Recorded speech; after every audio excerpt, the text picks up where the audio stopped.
Bachman. We are partners at WP Gears, and we're actually doing something really fun today. We're doing some live recording. So you're getting a behind the scenes look at our podcast recording. And so if you're not familiar, WP the podcast is a daily WordPress podcast that David and I have been doing for a few years now. We ended up taking a break. It was meant to be about a month break, but ended up being a 9-month break.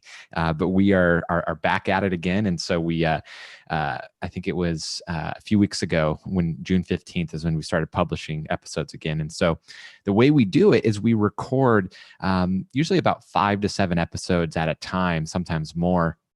And then our podcast editor puts them together, adds the intros, and then they get published out or scheduled out.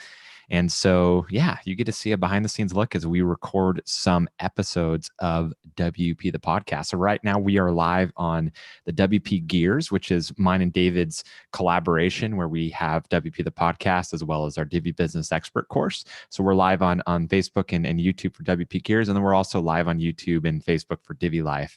And the next time we do this, we're going to do the same thing, except for we're going to go live to David's channels over at Divi Space. So anything you want to say, David? I think you covered all of it. I just want to say, hey, everybody out on YouTube and Facebook, wherever you're watching us, if you're watching us, I do want to make a couple of quick announcements. During this recording, while we're actually recording episodes, we're not monitoring the live channel. So if you leave a comment or have a question, or you're just saying hi to us and we don't respond, it's not because we don't love you, because we do. It's because we're recording and we're not really monitoring the comments. If you have specific questions that you want to ask, feel free to ask them. We promise to go back and look at them. And we hope you find this entertaining. If nothing else, you're going to get an early sneak peek of WP the podcast, because these episodes actually won't air for at least a week and a half, maybe 2 weeks, right, Tim? By the time these come out. Yeah, it might be a little sooner than that, maybe like 5 to 7 days, somewhere in there. But yeah. Okay. All right. Well, I think we're farther ahead than we normally are. So I'm way ahead of my time, Yeah, exactly. So I just want to really quickly say, if you're just now joining us, welcome. David and I are doing some live recording. So you're getting a behind the scenes look as we record episodes for our daily WordPress podcast called WP the podcast. So if you haven't heard of us, go check us out, subscribe to WP the podcast, and then we do short daily episodes. And so you're getting a behind the scenes look as we record about 5 episodes that we have planned for today. All right. And okay, Tim, do we need to do any prep work for this first topic that we're going to go over? No, I don't think so. I'll kind of share my thoughts on this because I've thought a lot about this. And then you can kind of give your commentary after that, if that sounds good. I don't know how much commentary I'm really going to have. I want to just say, I'm just checking that we're live on all the things, Tim, by the way. So. Okay. Very good. Boom. Hi, Carlos. All right. Seems like we're live on all the things. So we're working. Here we go. Awesome. All right. Let me open up my spreadsheet. I'm going to be looking between the camera. I've got a couple of monitors here and stuff that I'm working off of because it's just easier. So before we actually, no, I'm not. I do have some stuff I want to say, Tim. I'm going to kick it off. I'm going to throw it over to you and let you kind of go off, and then I'll close it up and wrap it up. Does that sound good? Sounds great. Hold on. I need to open up my QuickTime so we can record this. How's my volume? I think my gain was all the way up. That's fine. Mine's on about 3 o'clock, so I'm not sure how mine is. Okay. I turned mine back. Can you still hear me okay? Oh, yeah. Sounds good. Okay. Perfect. Got my settings there. And all right. Are we ready? Yes, we are ready. Hitting record in 3, 2, 1. And hitting record. Oh, It's been so long since we've recorded a podcast episode, I forgot. And 3, 2, 1. Hey, everybody. Welcome to another episode of WP the Podcast, brought to you by WP Gears. I'm David Blackman. And I'm Tim Streifler. Today, in episode 632, we're going to talk about debunking the Divi shortcode fallacy. You who may have been around the Divi community since the beginning may remember a blog post from our good buddy Chris Lima, who he didn't say too kind of things about Divi at the time. And his main argument of why Divi was, a theme that you wouldn't want to go with was because if you chose Divi, you were stuck with Divi forever. And obviously, it's the number one WordPress theme in the world now and has been for a while. And it's totally not 100% correct or true, but his blog post got a lot of traction and still ranks very highly today. And Tim and I are going to correct some of this myth and we're going to debunk some stuff. So Tim, go. Yeah. So David's right. There was that article, and it was, I don't know if it still is, but at the time, for a while, for a couple of years, if you search Divi, it was on page 1, like halfway down the page, with the title, "If you use Divi, it better be forever." And so where that's coming from is the fact that Divi, the page builder, is built on shortcodes. And so shortcodes is something that's been in WordPress for a while. And if you've ever installed the plugin that uses shortcodes and then maybe you uninstall the plugin, but you forget to remove the shortcode, you basically see on the front end an empty shortcode, right? You're seeing the actual shortcode with the brackets and stuff rather than what's supposed to be shown in its place. And so because Divi is built on shortcodes, if you uninstall Divi, it's true that you will see all Divi shortcodes and you have to go in and clean them up or whatever. And so that's the argument. And it gets brought up a lot. People will say like, oh yeah, I won't use Divi because of the shortcodes. I don't want to be stuck with Divi and blah, blah, blah. However, while that may be true, it's true that if you uninstall Divi and you don't, change anything, you're going to have all these shortcodes.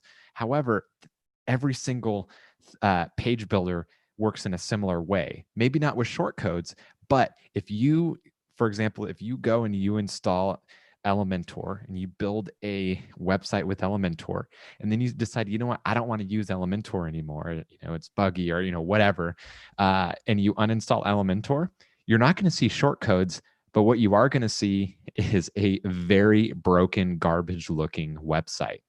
And so all of the styling and layout from Elementor is there, or I'm sorry, all the styling layout is gone, and all you have is the empty content, and it looks like a website that was built in 1990 before CSS existed. So you don't see shortcodes, but it's still a broken website, and so you still have to start over. And so just like any other theme or page builder, if you stop using Divi, you're going to have to redesign. And that has nothing to do with the fact that Divi uses shortcodes. It's that if you build and design a website built on the controls and styling of a certain theme or page builder, and then you switch to something else, you're going to have to redesign. And so it's a big fallacy that Divi has short codes that will, that's a limitation, basically, is what we're trying to say here. And so I've done these tests myself. I installed Beaver Builder, I installed Elementor, I used one of their default layouts, one of the layouts that they provide, and then I deactivated the page builder. And what I saw was a garbage-looking website that needed to be redesigned. And that's what you get when you take a WordPress theme or page builder or whatever, and then you deactivate it. You're going to have to rebuild. And so that's kind of the moral of the story here, that it's no different when you're using Divi or you're using whatever other theme. You're going to have to start over if you decide to switch themes or page builders. Yeah, I totally agree. I mean, regardless of, which theme you use in WordPress or, bootstrap your own and custom build your own thing, if you go to a new website and change, you're going to have some work, period. Bottom line. It's not going to ever be click of a button, migration, boom, everything is beautiful and amazing. I don't care what theme. You can have the most simplest theme in the world to the simplest theme in the world. There's going to be some work that's going to have to go into, making it look the best way that it possibly could look. So yeah, I agree with everything Tim said, and I hope we've answered your question and debunked the Divi shortcode myth, because it doesn't matter what theme you got. I don't know if I don't know really why some people chose to jump on that bandwagon, but you know what? It hasn't slowed down Divi from becoming extremely popular and millions of people using the theme and stuff. So yeah, don't be afraid. That's exactly right. And I challenge anybody who's curious to do this test yourself. With Divi and with Beaver Builder and Elementor both have free versions in the plugin repository. Use one of their default layouts and then deactivate it, and you'll see what happens. It looks really crummy. And so it's like, is that any better than shortcodes that are showing empty? Like either way, you're going to have to redesign. So that's cool. It. Awesome. We've got another great episode tomorrow, and it is going to be how to prevent WordPress comment spam. We get a lot of it, or shall I say, we used to get a lot of it. We're going to tell you about it. Tim, until tomorrow, we'll see you then. Take care. Bye-bye. 3, 2, 1. All right. Great job, Tim. Yeah, you too. So if you're just now joining us live, David and I are doing some live recording of our podcast, WP the Podcast. And so we decided to give you a behind the scenes look as we record these episodes. And so these episodes won't actually be published on WP the Podcast until sometime next week, because we record ahead of time and then record in bulk, and then they get scheduled out after they get edited. So you're getting early access to the podcast episodes. That's right. Dang it. That is right. I am clearing off my desktop as we're going. Tim, are we going to just talk about Ascimet, or do we want to add some other things? How are we going to approach this next? Yeah, there's a couple of things I wanted to add really quick. That's the main thing, but okay. All right. I'm going to go ahead and open up some information.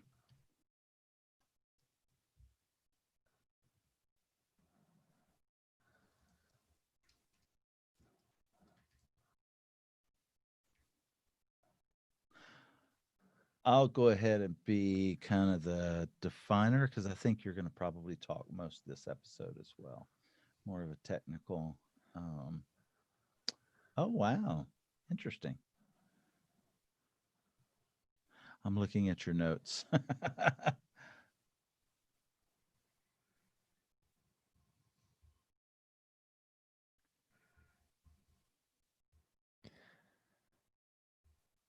I'm also going to open up something because I want to just give some information, some stats. Okay.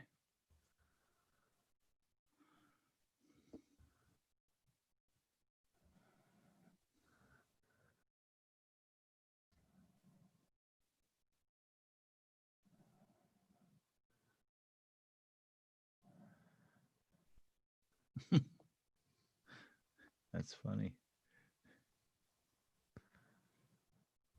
I'll let you be the definer. I'll just open up with something else. Sounds good.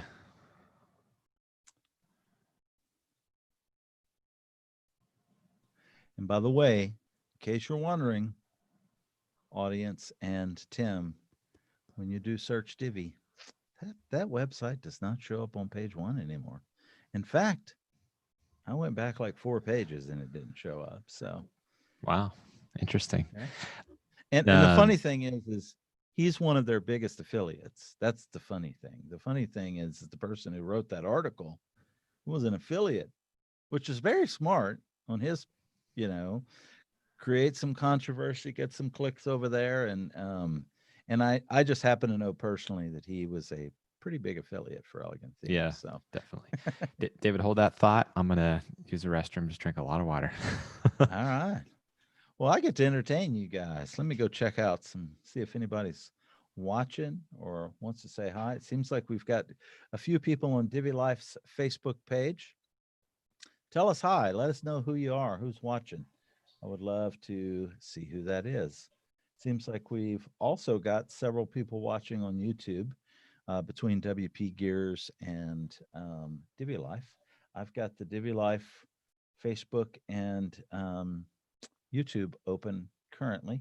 I don't have the WP Gear stuff open at the moment. So if you're watching there, tell us hi and let us know who you are and where you're watching us from, and whether or not you're a long time listener of the podcast or a new listener to the podcast. We'd love to know. So yeah, leave us a message and let us know. And I must have scared everybody away because now there's a bunch of people just took off. All right, Tim. Yeah, it's doing some live recording behind the scenes, and yeah, so you might, if you are a listener of the podcast, you might feel different without our intro and exit music.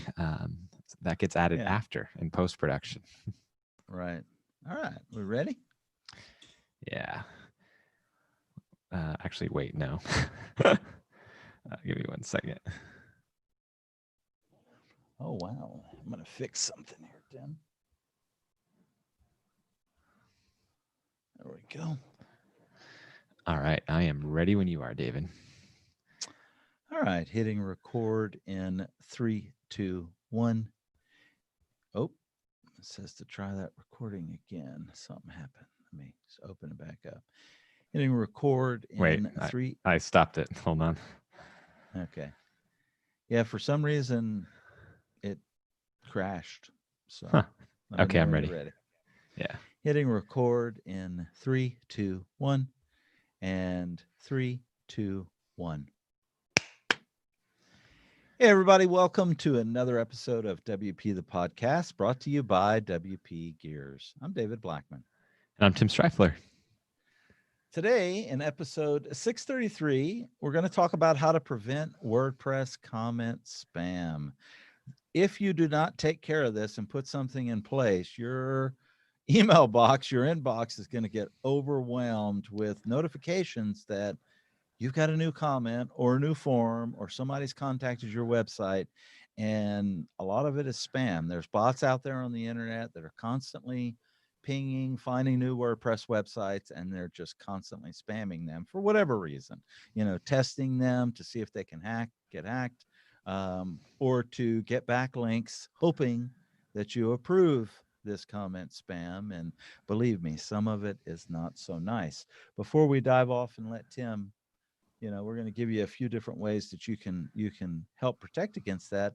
One of the main tools that we're going to talk about today is Akismet, and it's anti-spam plugin. Akismet, Akismet it's Akismet, not Akismet, because there's no S in the second letter. It's a K.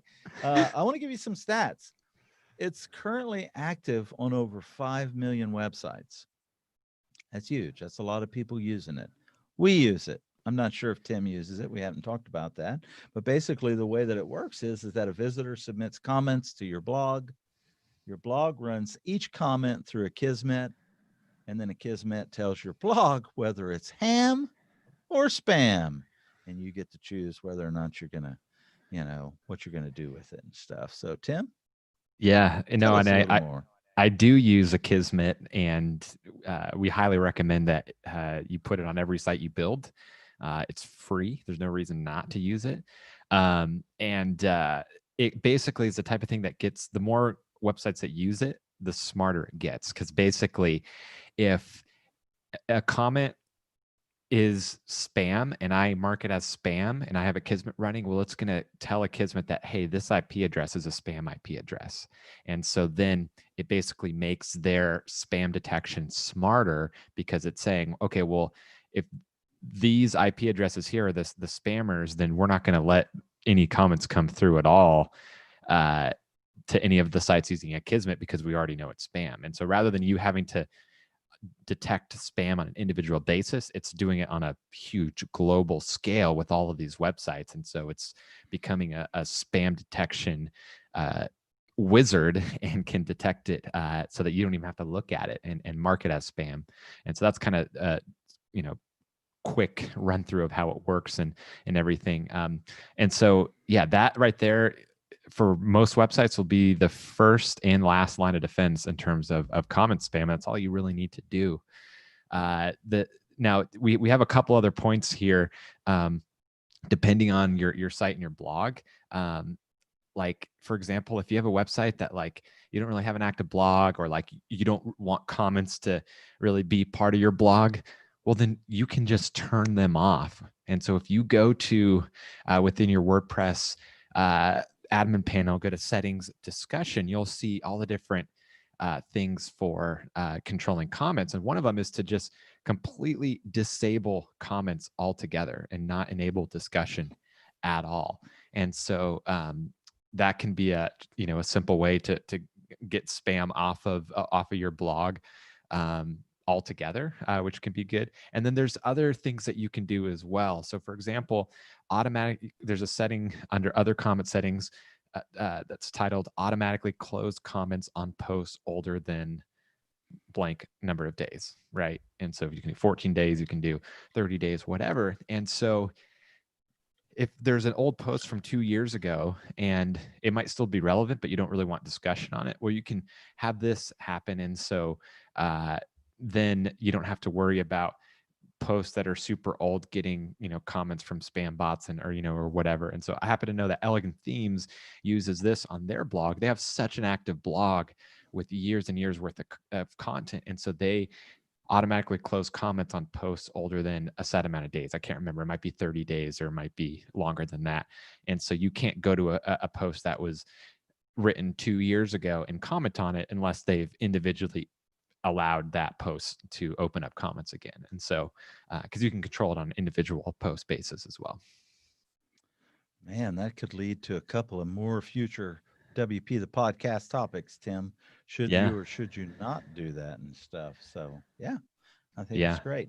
I personally don't, because I get posts on or I get comments on posts from several years ago, and I welcome it and I keep those posts updated. And so I get real questions from real people, and it's rarely ever spam. And so I like having the discussion. But yeah, we could do a whole nother episode on that. Yeah. Plus, the SEO value of comments is huge. So engagement on your website is a big deal for algorithms with search engines. So yeah, but when you become a top 100 website in the world, like elegantthemes.com is, maybe you don't worry about the engagement so much and stuff. So, all right, tomorrow we've got another great topic. Episode 634, contact form emails aren't sending, or they're going to spam. What in the heck can I do? We're going to cover that tomorrow. Tim, until tomorrow, we'll see you then. Take care. Bye-bye. 3, 2, 1. Boom.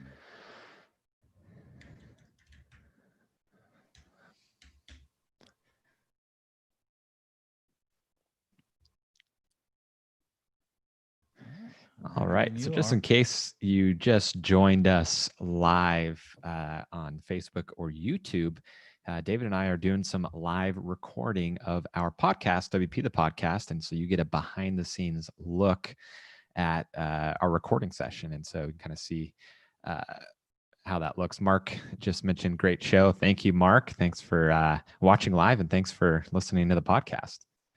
We have another few episodes to record still, so you get to listen to those as well. Awesome. Let's see here, Tim. No wonder I had been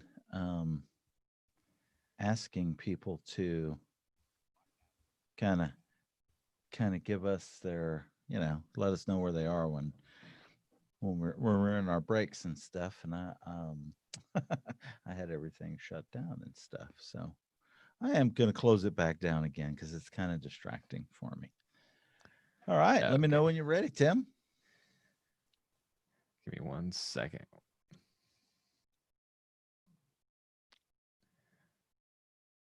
Okay, I'm ready. I'm correct in this is a pretty common problem in WordPress, correct? This next topic. Yeah. Very common.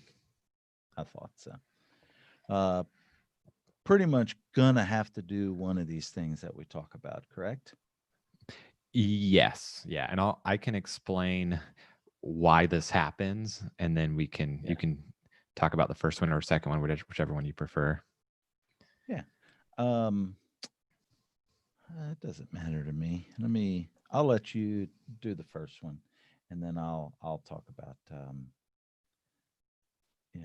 about SendGrid and Mailgun and stuff, because we use those. Okay. Yeah. Sounds good.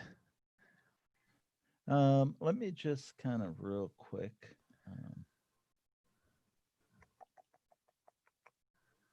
I mean, all it does is pretty much guarantee delivery. It's just a delivery service, right?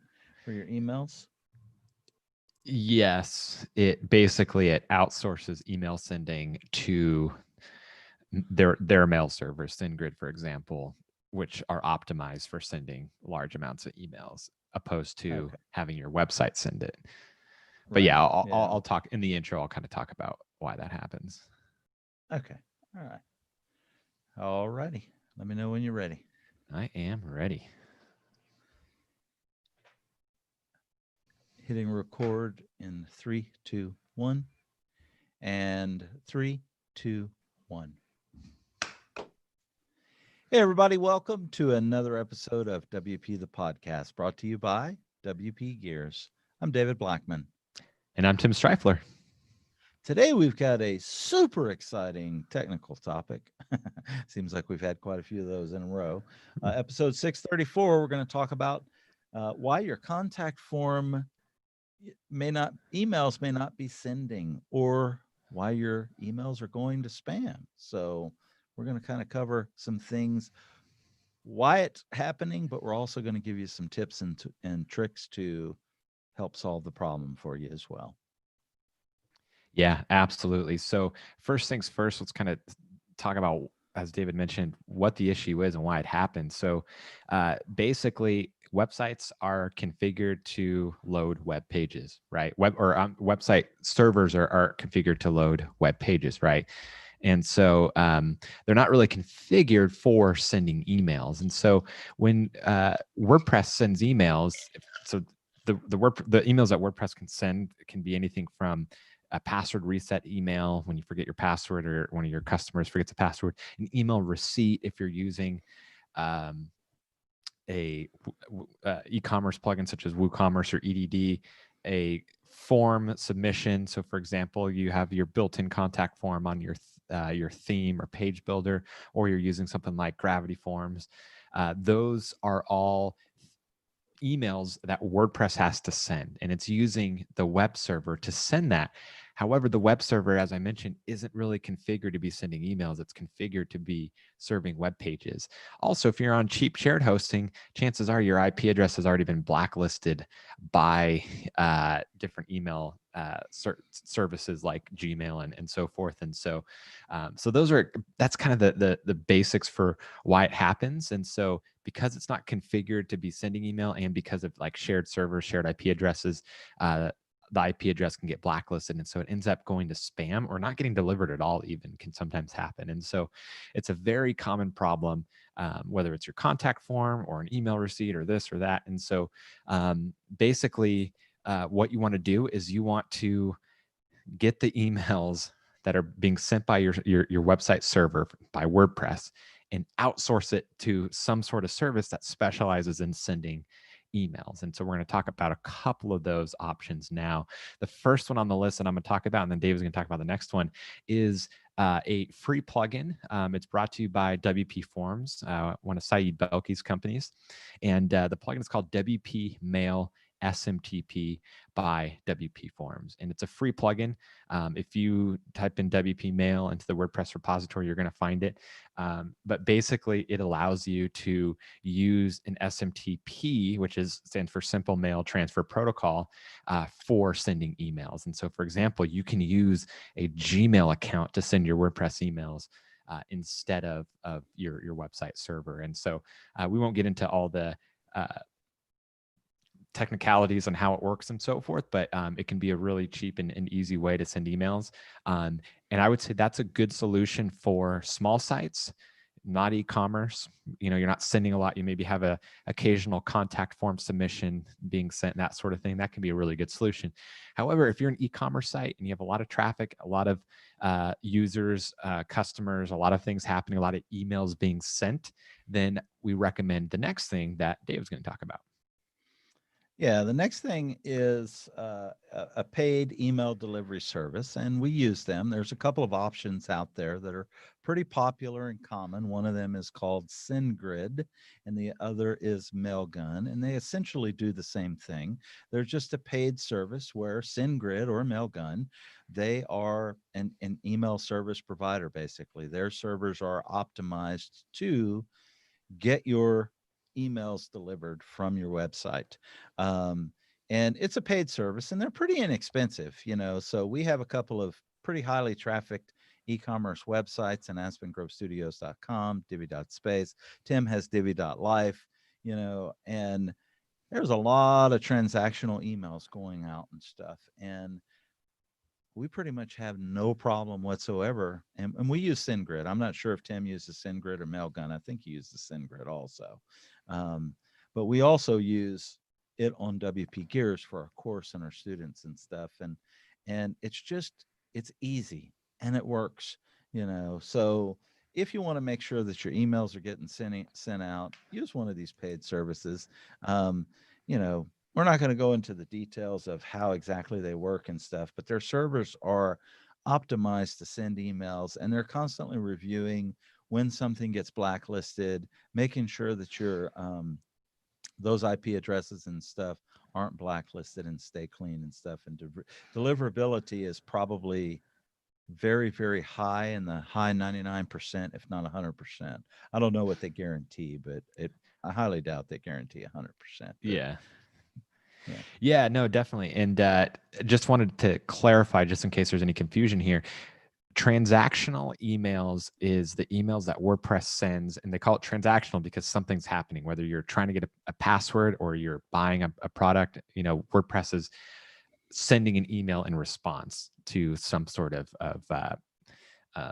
action. And so that's why it's called transactional. This is not to be confused with the email that you set up for your company. Like, for example, to be able to send emails out to, your customer, or your internal team and stuff. This is not like your john@yourdomain.com email. That's something different. That's not what we're talking about here. And we're also not talking about email marketing emails like MailChimp and so forth. That's, again, a little bit different. And so this is only transactional emails. And so, David, you asked what I use. I actually don't use SendGrid or Mailgun.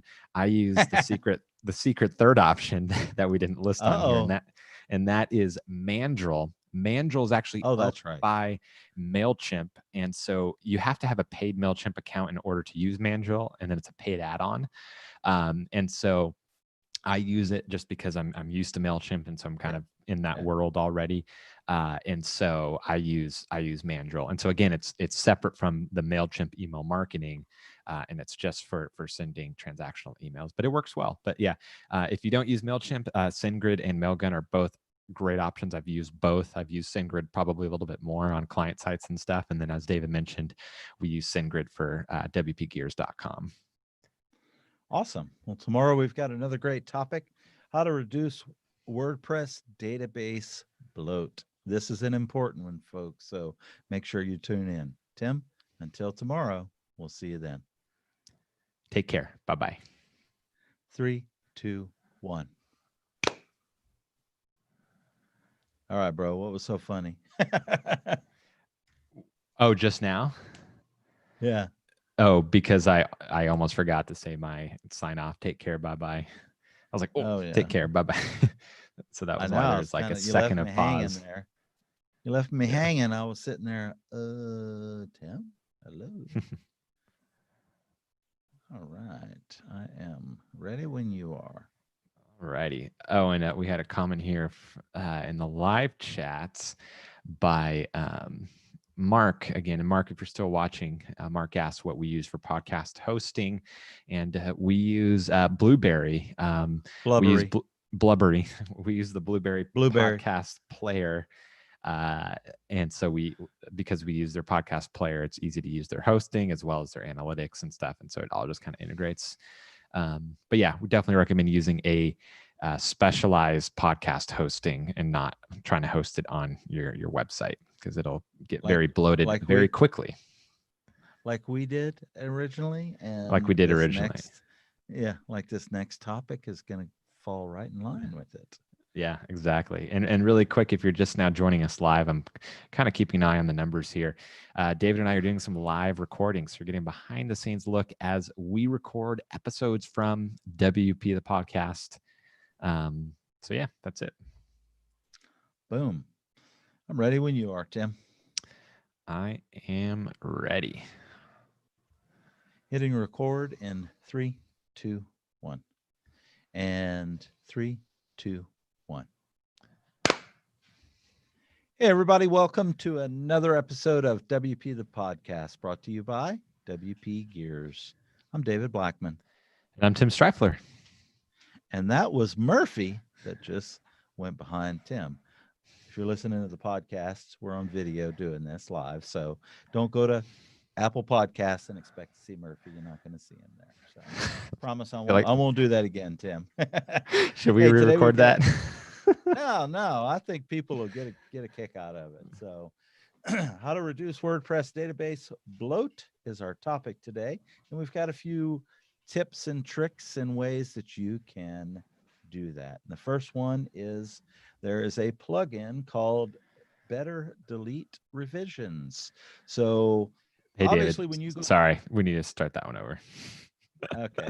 Because we didn't even say what WordPress database bloat is either. You're killing me. Dang it, Murphy. He distracted you. All right. I kicked him out. He did. I saw him and I was like, I'm going to introduce Murphy. If you're watching live, you get to see it all. Good, bad, and the ugly. All right. I'm ready when you are. Hitting record in 3, 2, 1. And 3, 2, 1. Hey, everybody. Welcome to another episode of WP the Podcast, brought to you by WP Gears. I'm David Blackman. And I'm Tim Streifler. Today in episode 635, we're going to talk about how you can reduce WordPress database bloat. And this is important because speed matters when it comes to not only your visitors, but search engines, algorithms place a high importance on how fast your website loads. And if you get your database bloated over time, which it will, that's just how WordPress works, you need to know how to clean it up. We're going to give you some tips and tools. So Tim, before we dive in, why don't you tell us what WordPress database bloat is? Yeah, definitely. So WordPress, basically, it stores content inside of a MySQL database. And so you basically have two parts to a WordPress website. You have the files, and then you have the content. And the files is stored in a normal file structure, and that's your WordPress software itself, as well as your plugins and your themes and your media uploads. But everything else is stored in the database. So content, settings, everything from like menus, all the things that you're doing within your theme or page builder, all of those settings and stuff are stored in the database as well. So like really, if you think about it, everything if you strip away the database, you basically have an empty website. And so everything that you're doing and changing and customizing and creating is stored in the database. So it's a huge portion of the site. And so the longer your website's been around, the more and more bloated the database can get. And so there's a couple things that will really bloat your database. One of them being WordPress revisions. And so I'm going to let David talk about how to do this, but basically WordPress revisions, when you make changes to a WordPress page or post or whatever, WordPress by default will store revisions. And so it's basically different versions of the page so that you can go back and undo changes that you've previously saved. And so it sounds like a great idea. The problem is if your website's been around for a while and you made a lot of changes and you're kind of designing and saving, well, all of a sudden, before the site even goes live, you have a huge bloated database of revisions and you have like 50 different versions of a page or post. And so that's a problem. So yeah, over to you, David. Dang, Tim just stole my thunder, man. That's the one that I could talk about it Sorry. at length. And the way that you handle that, the easiest way to handle that is to use a plugin called Better Delete Revisions. And it's a plugin that you can find in the WordPress repository. And it's awesome. And if you had to go in and manually delete these, or even go in the database and delete them manually from the database as opposed to on your WordPress website, it would take a lot of time and it would be really cumbersome. This thing allows you to do it automatically and stuff. You can, there's a lot of features and things that you can do to make that happen. Tim, what's number 2? Yeah, number 2 is optimize database after deleting revisions. And so this plugin, it's a separate plugin, but it's meant to be used with the plugin David just talked about. And basically, after you delete the revisions, it will go in and it'll optimize your database. I'm not a MySQL expert, so I'm not going to try to tell you what exactly it does to optimize, but it's something good to do. And so we definitely recommend doing that. The third thing that we recommend is to code snippet to limit the number of revisions. So I don't know if we have the code or not to give people, Tim, but it would be great if we could put this in our show notes. I'm pretty sure we could get it. If we don't have it, I could get Jonathan to give it to us. But you can put a piece of code in your website, which is going to control the number of revisions that WordPress is going to store in the database. Yeah, that's pretty much that simple. I can't say anything more to it than that.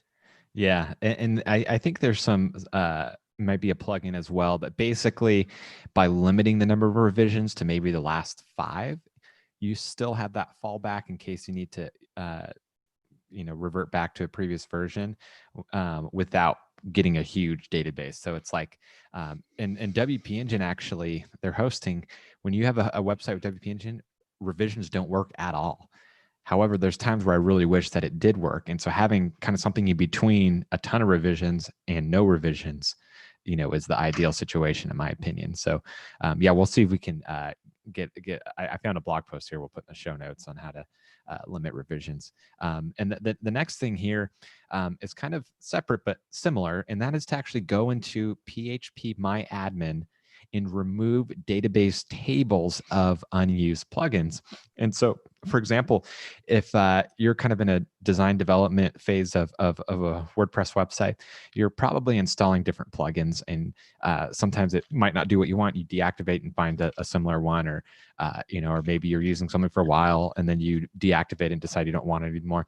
Well, depending on the plugin, there's typically going to be some sort of content that's saved in the database, whether it's settings, whether it's actual like content itself, like custom post type content. There's going to be something that's saved in there. And if you go and later reactivate that plugin, you're going to, any changes that you made previously are going to be there as if you never deactivated it, which is a nice feature to have, so that if you change your mind and come back to it, everything is saved nicely where you left it. However, it's also going to bloat your database if that happens with a lot of different plugins, and plugins you're never going to come back to. You don't really need it to save its data. And so some plugins, very few, will give you a way to remove the data after deactivating it. And it's usually an additional setting you have to turn on to remove the data. But most plugins don't have that. And so the way you do that is from your server.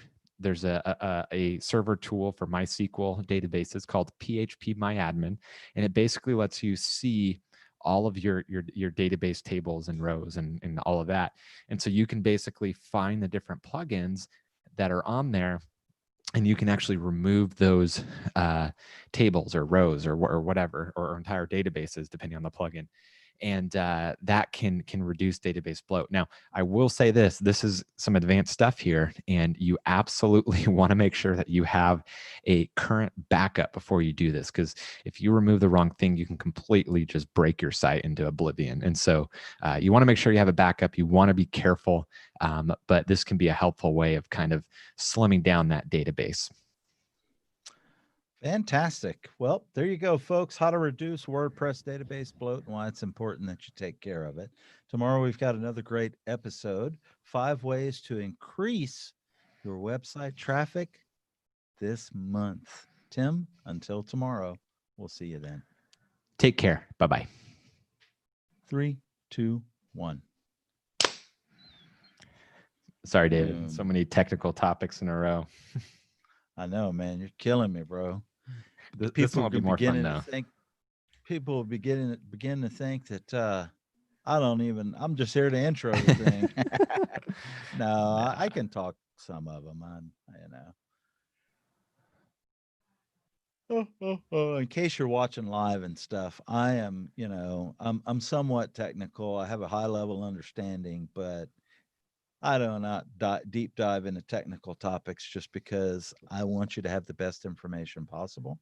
And I am not going to pretend to be a tech guru or anything. I'm more business marketing minded. That's what I do for our companies. And, so I weigh in a lot more on those types of topics and stuff. And Tim is very technical. He knows his shiznit, as they say in the younger people's world. So, yeah, definitely.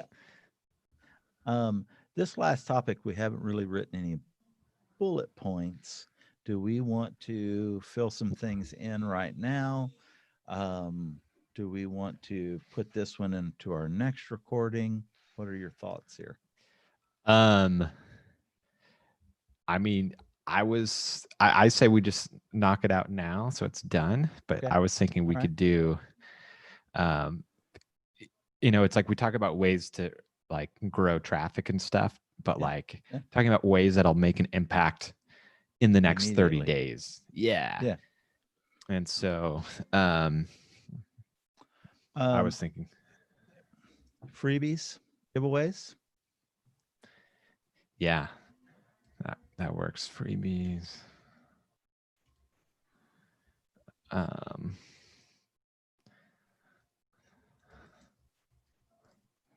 mean, if you want to go paid route, are we talking just totally free or? No, I just put Facebook, Google for paid ads.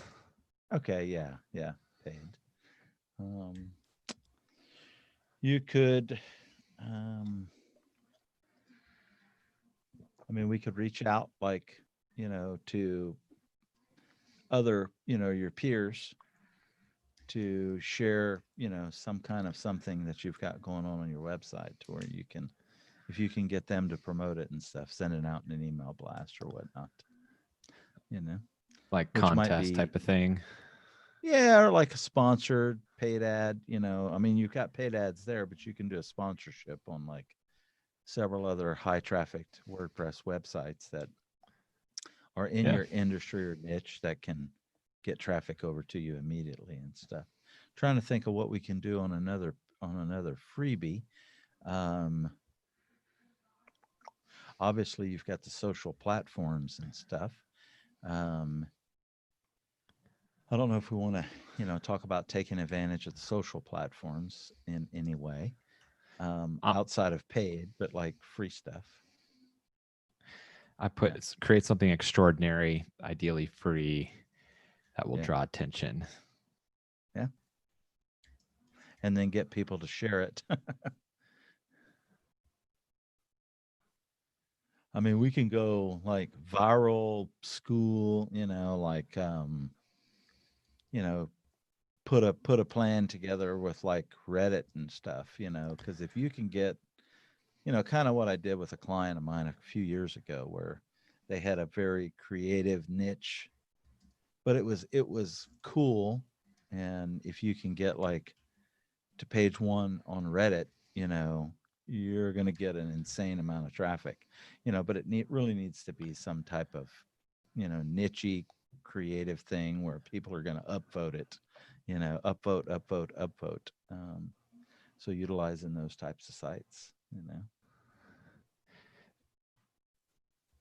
Yeah, I think these are good. These are 5. Yeah, I added one because freebies and then number 4, create something extraordinary is kind of similar. I feel like it's yeah. So yeah, it is the same. It's not kind of, it is. Yeah. I'll put that. Yeah, put it up there, number 1 with it. Yeah, first.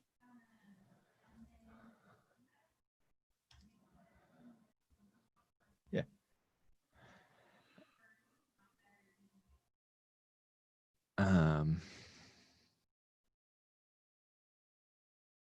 You can start first. That way you'll do the Reddit one because that one's not something I'm familiar with. All right. Let me know when you're ready.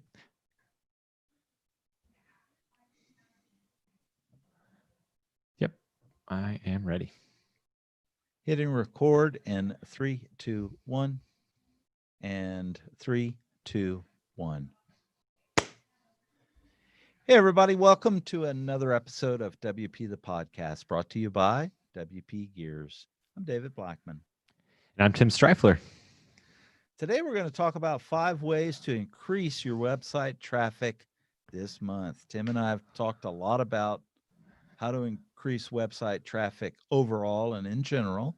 And typically, it's an organic, long play that we recommend, and it takes anywhere from a year to 18 months, a year and a half to get really good, consistent organic traffic coming into your website. But we wanted to give you some tips and tricks that you could use to get traffic in the next 30 days. So here's 5 things that we think we can help you with. First and foremost, number 1 is freebies. Create something extraordinary, ideally free, that will draw attention to your website and bring traffic in. So an example of what we did several years ago with Aspen Grove Studios when we launched our business, obviously we're a big Divi company. Tim and I are Divi product creators. We created the Demo Zone, which was actually a multi-site that we built several amazing, websites and layouts that was built with the Divi theme. And we wrote some custom plugins to allow multiple people on the same page at the same time. We locked down the database so they couldn't change things and screw up the designs and stuff. But they could go on the back end and see exactly how it was built, because we kept getting the same questions over and over and over again in the Facebook groups that Tim and I were administrating and, highly involved in. And, which were, hey, how are they doing this effect? Hey, how are they doing this? So we created the Demo Zone. It was 100% free, and it basically allowed people to come and learn Divi. And to this day, it is still a high converting lead magnet and draws a lot of traffic to our website. That's one example. Several people have, we also have a child theme creator that's free. Tim has some amazing guides on everything you need to know about child themes, from video walkthroughs to tutorials and stuff. So that's totally free. Create that type of content, put it out there, and then get your friends and network to share this stuff. And if it gets picked up somewhere, you're going to get a lot of traffic, and you can do that in 30 days. It's number 2. Absolutely. The next one on the list is paid ads. Now, sometimes you have to spend money to make money. And so paid ads can be a great way to get traffic to your website pretty much immediately. However, one thing worth noting is if you've never ran ads before, it can be challenging to kind of get your ads dialed in and figure out your audiences and stuff like that. And so, I would say if you're brand new to paid ads, like there's a minimum of like a 30-day learning curve. You'll pretty much get traffic right away. However, it might not be traffic that converts. And so I do want to kind of say that, major caveat is it can take time to actually have it be effective. But if you're willing to put some money out there, Facebook ads or Google ads or both can be a great way to get traffic to your website. And so, yeah, it's, you might be thinking, well, we only want free ways to get traffic. But sometimes you got to spend some money. And number 3 is another paid way, potentially not paid, although I don't know many highly successful WordPress websites that are going to allow you to come and promote your website on their website without some type of, number 3, sponsored posts. Some of the higher traffic websites in the WordPress world sometimes allow you to sponsor posts on their site where you pay a fee, and they allow you to put your blog post, and then direct traffic over to your website. for whatever reason, to get your freebie or whatever it is.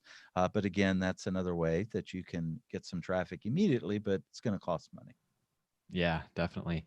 And then the next thing on the list here that can get you traffic in the next 30 days and even potentially on a consistent basis if you do it right is Facebook groups.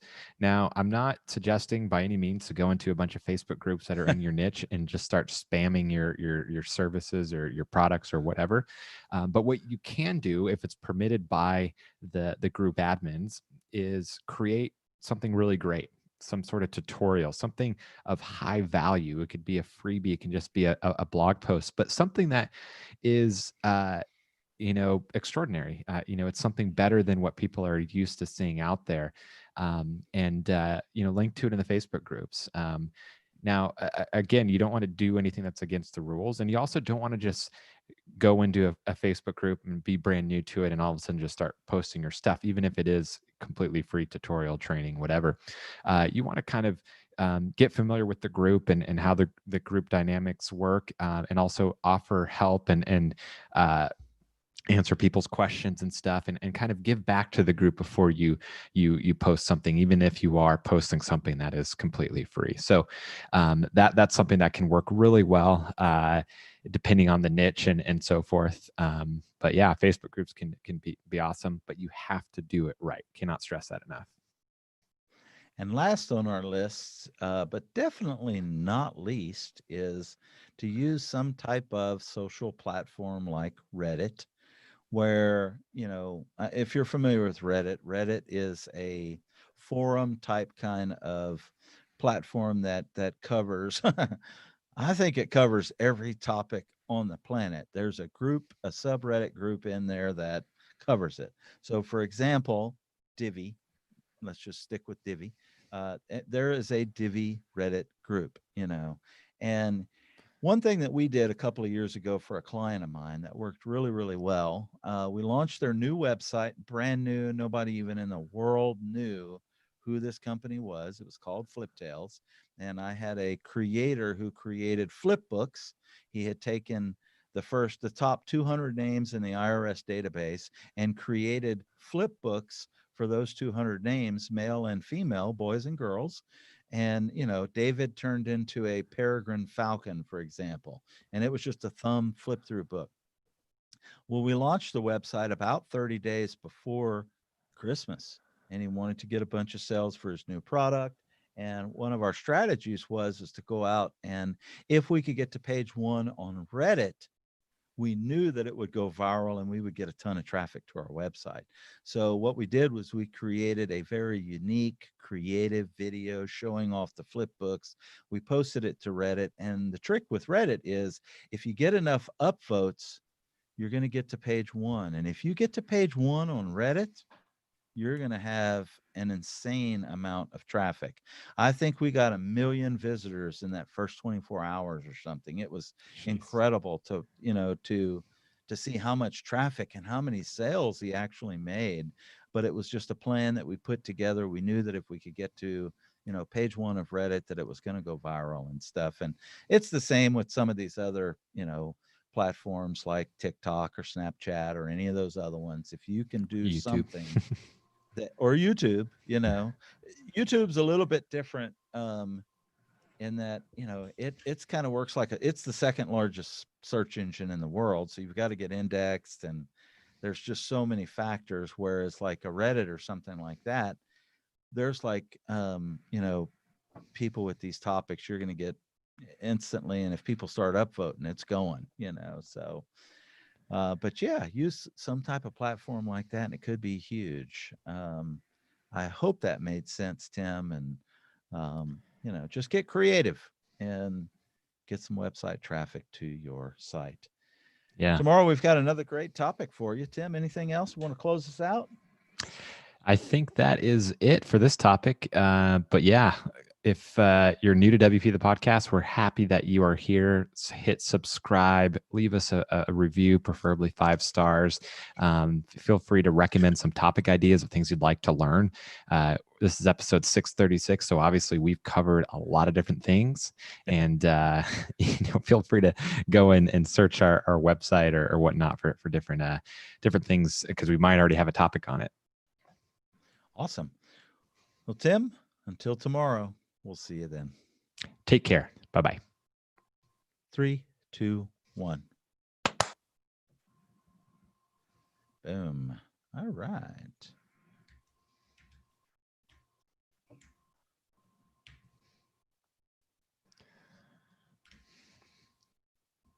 All righty. If you're watching us live out in the Facebook or YouTube, thanks for joining us. Tim and I do this occasionally where we go ahead and go live and let you see behind the scenes. It's been awesome. This time we went live on WP Gears, which we'll always do it on WP Gears, but we're trying some different things. And we went live also on Tim's properties, Divi Life. And next time we do this, we're going to do it on Divi Space. So thanks for joining us. Tim, you want to say anything before we sign off? Yeah, thank you for watching live and getting that behind the scenes look at our recording process. Hopefully you found it interesting. Hopefully you learned something too. And the episodes that you heard recorded today will be published on WP the podcast probably within the next week. Let me see. Actually, I'm going to tell you exactly when. We started with episode 632 today. That one will be published on Sunday, July 5th. And then consecutively after that too, all the way to July 9th. The one we just recorded will be on July 9th. Amazing. All right. Well, I think that's it, Tim. I'm going to sign us off for the live stream now. Yeah. Thanks, everyone. Take care. Bye-bye.